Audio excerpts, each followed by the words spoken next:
Selam Alejkum. Only religion can answer what is the purpose of life. The atheists could never answer. They can give you some totally unreasonable answers, or most of them don't even have an answer, but everybody individually they can say, yeah, the purpose of life is so that I can be successful and have a lot of money or enjoy as much as I can. But that is not the true meaning. The purpose of life. Why do you live?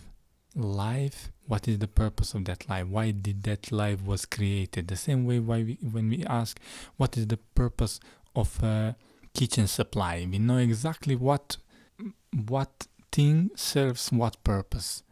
And we know also what purpose do we serve, humans. What is the purpose of our lives? And as a religious person, we can say with confidence that our purpose in this life is to serve God and to prove ourselves, because this life is a test, and this is a test for all people. Just some people don't want to admit it. And if you think for a second that people who want to be moral and who are moral, the people who are moral and who have high moral grounds, they know and they believe in God, because they know that there is a limit to how good you can be without God. But by being with God, you improve that limit. That limit basically becomes limitless, because that is when you start putting everything else, and especially God, in front of yourself. But when you don't believe in that, then you are putting yourself in front of everybody else, and that is how you become selfish. So the main point I'm trying to make today is, some people say the big question, why, if God exists, why there is so much evil? And I don't know how to start answering this question, because I have so many answers that I could give. And one of those answers is, God is not the one who does evil to us. We people do it. So not just that God doesn't do evil against us, but it is we who get help from God most of the time. Almost always. In rare occasion, God let us be so that we may learn something from the situation, even though if we don't see it at the moment. And then also, imagine God gave us life, gave us this great, amazing existence and experience, so that we can live and experience life with other people, and gave us a test at the same time. But this test, He didn't make it hard for us. What is the ultimate? What is it God asked from us? Basically, the easy and the good things. Believe in God, be kind, be good, share love, don't be hateful, don't hate people, don't do bad things. So all the best things God tells us. So it is the same like giving a test to some child and telling him, you can sit in this room and enjoy whatever you want, and you can watch TV and you can eat ice cream and you can do everything what you want. Just don't hurt other people and don't be bad, don't be unthankful, And that is basically our test. We are on this planet where we have almost unlimited, for us in this our time, even today with the 7 billion people, we have almost unlimited amounts of water, food, and land. Because if you have ever been traveling, doesn't matter if it is by train, by bus, and especially by plane, you can see thousands and thousands and millions of miles of empty land that only sit there, and basically it's empty everywhere around us. As soon as you come out of the big city, doesn't matter if it is big or small city, there is unlimited, not unlimited, but space all around us, where you can live, you can grow food, you can do things. On most of those places you can do that. So imagine how much land and space we have, and then not even to say about the sea, how much we have. And there is a way today in this modern society that we live, you can even live at the sea. You can be provided by the sea, with food and water by purifying it. So when it comes to that, we have unlimited, but we don't even have to do, because there is so much land and so much food and so much water, and God gave us all that for free. Imagine, so you get everything you want in this life, everything, from food, from water, from air, from everything what you imagine. And then God tells you to be good and kind, and God give you this life and say, and now I will teach you. God gave us also books so that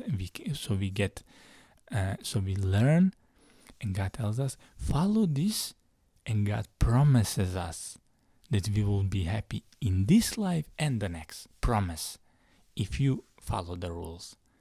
And some of the rules, they are not even the rules. Any rule that society have written to us is a harder rule and worse rule and much harder to follow than any of the God rules. So I had easier time in my life following any of the God's rules than any of the rules that have been given to us by society. So imagine that. So God gave us the easiest rules and an abundance of everything, and the only thing God asks from us, that we are good and kind to other people also. You understand? So that we basically make the paradise on this earth. We can make the paradise on this planet, and we already have it. Some people are wondering like how it's going to be one. We can already have it here. Allah already gave it to us. But the only problem is that we are so lost and selfish that we are thinking just about ourselves, and we are breaking every rule, and we are making ourselves having a bad life.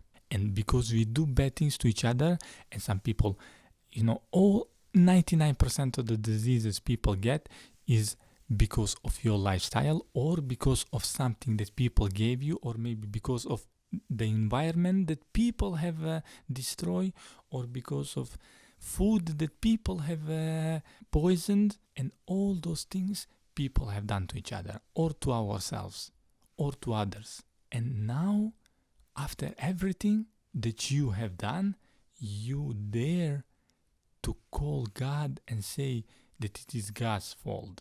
So what kind of a person would, after everything, ask the question, how can it be so much evil if the God exists? Only the person who doesn't think, only the blind person to life, person who doesn't see what life is. And I'm sad to say that, but it is really like that. If you are one of those people who are like that, please don't get offended.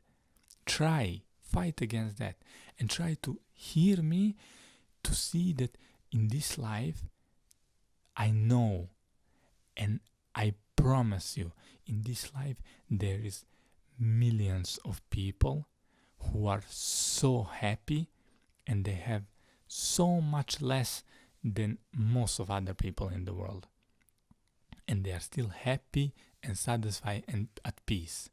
So don't you want to be happy? Isn't the purpose of your life, if according to your ideology, that you work so that you can have more money, so that you can be happier, so that you can fulfill every desire, that you can buy anything you want, that you can travel anywhere you want, so that you can be happy at the end? That is the reason. Anything you do is so that you can be happy. But imagine there are millions of people in the world who are much more happier than any rich people in the world, no matter how much happy, or no matter how much money they have, and no matter what position they have, or who they are, and what is their name, and where they live, doesn't matter. You all have heard the expression, the happiness comes from within, and that is the truth. But within, meaning being at peace with inside yourself. And what do we have within, inside ourselves? We have God. That is what we have. We have Allah.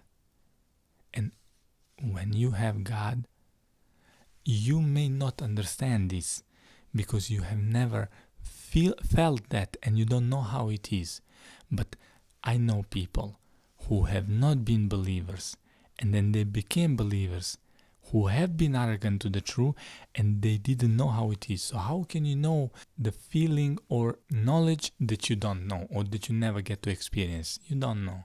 You can just guess. You can be arrogant by saying you are so clever, you have everything figured out, you are on another level how clever you are, but it has nothing to do with how clever you are. Being believer, being good and at peace doesn't have a, you can be more clever or you can be less clever or you can be more knowledgeable. That doesn't change the fact. Happiness doesn't change the fact at all. I hope I answered this question so that you may understand in the best way, so that you may see the world, at least so that you may see us and understand us how we see the world.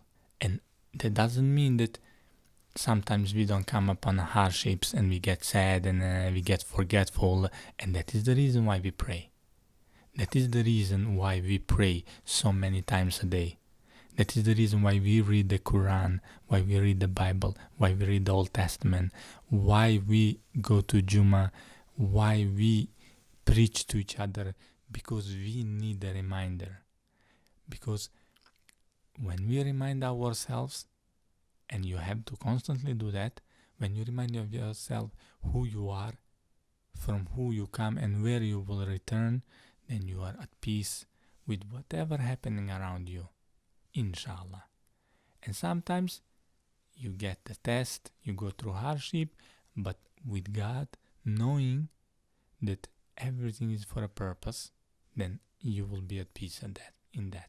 But if you are not believer and you go through life knowing that there is no purpose of life except the one you imagine in your head, the one you decided for yourself, then this life is a pure chaos which doesn't have any purpose or point. And because of that, the years go by, you get more and more sad and depressed, and you lose yourself. And then one day when you return to God, you will see that all you did is trying to distract yourself from something that you already knew deep in your heart. That's why you are fighting so hard to prove to yourself the opposite, but you will never be able. That's why you try to avoid talking about that or thinking about that. But can you imagine God, who knows everything that ever will be and that ever has been, and then you are trying to say why God does this, why is it like this, why is it like that, you cannot understand it. Sometimes the children are crying and we say, let them cry because they don't listen, they need to learn, this is not for them, we do it for their own good. But they don't understand. In that moment, if you ask the child, he will give you 100 reasons why he is right, but you know that you are the one who is right, and you are doing something that is at the moment painful for them, but will benefit them for the rest of their life. And that is the same with us. God is on so much higher level than we towards our children. But that is just one example so that you can see who we are. We are just children. Even if you are 100 years old and you have reading all your life, how much do you know actually? Can you be so confident to answer the question of existence, of life, and of everything that has ever been, and the purpose and the morals and why we are happy or unhappy and everything? And especially for all people.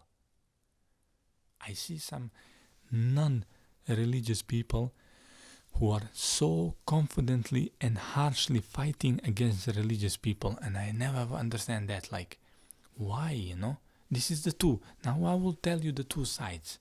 This is the two sides. From one side, we have a religious person who is happy and satisfied and who wants to teach another person who doesn't believe in God to become also happy and satisfied, because he wants to share that love with him. He wants to share that peace with him. He wants him to come in paradise one day. Even if you don't believe it, but you can understand his side. His side is he wants you to do good. But what is the purpose of the non-believer who is trying to, somebody who is a believer, who is at peace and kindness in his heart, he wants to make him be unbeliever so that he lose everything that he have ever believed in and maybe become highly depressed and not feel good. And because being a believer will give you definitely sense of peace, but also the fear, because some people would argue that as a believer it is the easier way out. Actually no, because as a believer, I promise you, we believers have high anxiety, for the everything that we do, especially if we do something wrong against somebody, it will eat us until we fix it, especially if you are trying, really hard, if you read the Quran every day or the Bible, or if you are trying to be good, you are bothered by the sins that you have done 20 years ago or 30 years ago or when you was child. It still bothers you. You cannot forget it. You can almost not forgive it to yourself, And that is being a believer. And knowing also that, hoping all the time, and doing good things and hoping that one day when you return to God, God will forgive you. And but inshallah, we count on God, and that's why we find peace. But still from time to time, we have anxieties and feel like, what if I have to fight, I have to do good, I have to try even better, who knows, maybe I should give more charity, maybe I should try to be kinder to my wife and to my children, maybe I shouldn't scream at the people, or I shouldn't I should try to help some organization or something. There are things you think about. But if you are an unbeliever, that means that no matter what, it doesn't touch you, if you can be at peace in that, if you feel okay that you should have everything, as most of the people we can see on the YouTube, and everywhere, that they are totally okay with them having Lamborghinis in gold and everything like that. I honestly couldn't have that. It doesn't matter how much money I had, I would never in my life buy that. I would be ashamed of myself as a believer to have that. And then you have some people who have that while there is millions and billions of children who are hungry all over the world. I mean, you don't have to give everything, but feel ashamed to have a gold car, And that is the difference. And that is what I am trying to explain to you. If you don't believe in God, then you don't have guilt. You don't have to have. Sometimes you have. Some people have, Some people are still good, and some people have God in their heart, even though they are non-believers. But with the time, it comes out because they don't know how to recognize it. But they have so much kindness in their heart that is fighting and they don't want to do bad things, and they have goodness in their heart. Next time when somebody tells you why there is so much evil in this world, if God exists, you tell them that God gave us paradise, but we are the people who made the hell. We are the people who do these things. God gave us paradise. This is the paradise with unlimited amounts of abundance of everything. Thank you for watching. Selam Alejkum. Peace be upon all of you.